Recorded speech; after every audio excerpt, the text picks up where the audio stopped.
30 পেরোনোর পর অনেক নারী একটা অদৃশ্য চাপ অনুভব করেন। চারদিক থেকে প্রশ্ন আসে, বাচ্চা নেবে কবে? ডাক্তার সতর্ক করেন, আত্মীয়রা উদ্বিগ্ন হন, আর সোশ্যাল মিডিয়ায় ভেসে বেড়ায় একের পর এক ভয় দেখানো পোস্ট। কিন্তু বাস্তবতা ঠিক কতটা কঠিন? বয়স বাড়লে মা হওয়া কি আদৌ সম্ভব, নাকি এটা শুধুই ব্যতিক্রমের গল্প?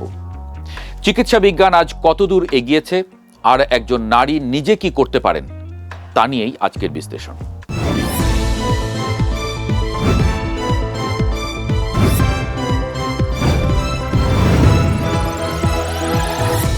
শরীরের ঘড়ি যেভাবে কাজ করে, একজন নারী জন্ম নেওয়ার সময়ই তার ডিম্বাশয়ে প্রায় 10 থেকে 20 লাখ ডিম্বাণু থাকে।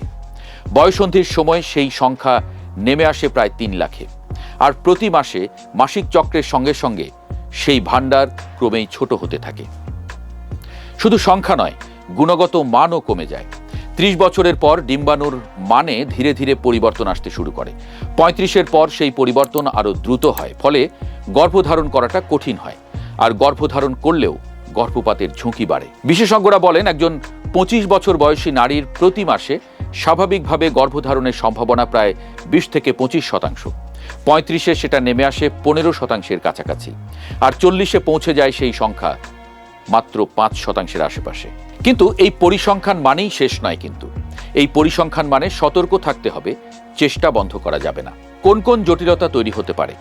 বয়সের সঙ্গে প্রজনন ক্ষমতা কমার পাশাপাশি আরও কিছু স্বাস্থ্যজনিত চ্যালেঞ্জ তৈরি হয়, যেমন অ্যান্ডোমেট্রিওসিস। এই রোগে জরায়ুর ভেতরের আবরণ বাইরে বাড়তে শুরু করে। এটি ধীরে ধীরে ক্ষতি করে ফ্যালোপিয়ান টিউব আর ডিম্বাশয়ের। বয়স বাড়ার সঙ্গে এই সমস্যা আরও জটিল রূপ নিতে পারে। পলিসিস্টিক ওভারি সিনড্রোম বা পিসিওএস। এই সমস্যায় ডিম্বাশয়ে ছোট ছোট সিস্ট তৈরি হয়, ডিম্বাণু ঠিকমতো পরিপক্ক হয় না। আর বয়স বাড়লে এর সঙ্গে যুক্ত হয় হরমোনের ভারসাম্যহীনতা।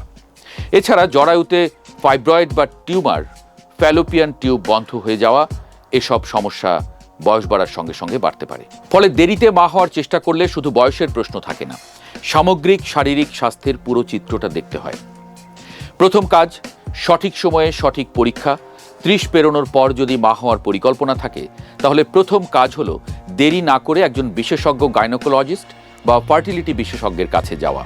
কয়েকটি নির্দিষ্ট পরীক্ষা আছে যেগুলো এই মুহূর্তে ডিম্বাশয়ের অবস্থা কেমন সেটা স্পষ্ট করে দেয়। অ্যান্টিমুলেরিয়ান হরমোন বা AMH পরীক্ষা, এটি ডিম্বাশয়ে কতটুকু ডিম্বাণুর মজুদ আছে তার একটা স্পষ্ট ছবি দেয়।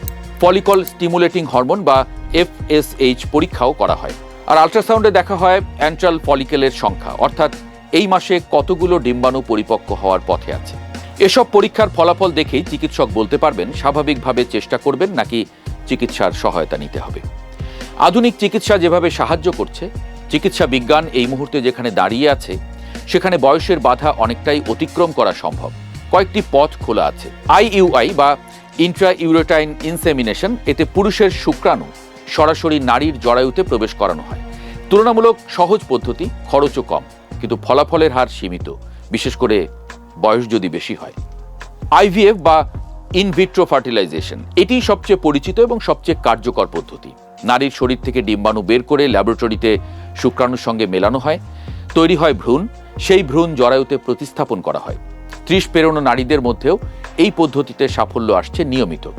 তবে 40-এর পর সাফল্যের হার কমে আসে। তখন অনেক সময় দাতার ডিম্বাণু ব্যবহার করা হয়। ডিম্বাণু জমিয়ে রাখা বা এগ ফ্রিজিং, যারা এখনই মা হতে চান না কিন্তু ভবিষ্যতে চান, তাদের জন্য এই পদ্ধতি একটি বড় সুযোগ। 25 থেকে 35-এর মধ্যে ডিম্বাণু সংগ্রহ করে তরল নাইট্রোজেনে সংরক্ষণ করা হয়। পরে 5, 10 বা 15 বছর পরেও সেই ডিম্বাণু ব্যবহার করে মা হওয়া সম্ভব। পশ্চিমা দেশে এই পদ্ধতি এখন অত্যন্ত জনপ্রিয়। বাংলাদেশেও বেশ কিছু হাসপাতালে এই সুবিধা এখন পাওয়া যাচ্ছে। চিকিৎসার পাশাপাশি কিছু বিষয় সম্পূর্ণ নিজের নিয়ন্ত্রণে, আর এগুলো অবহেলা করলে সব চিকিৎসাই অনেকটা দুর্বল হয়ে পড়ে। যেমন ওজন নিয়ন্ত্রণ সবচেয়ে গুরুত্বপূর্ণ। অতিরিক্ত ওজন হরমোনের ভারসাম্য নষ্ট করে, ডিম্বাণুর মান কমায়। আবার অতিরিক্ত কম ওজনও ক্ষতিকর।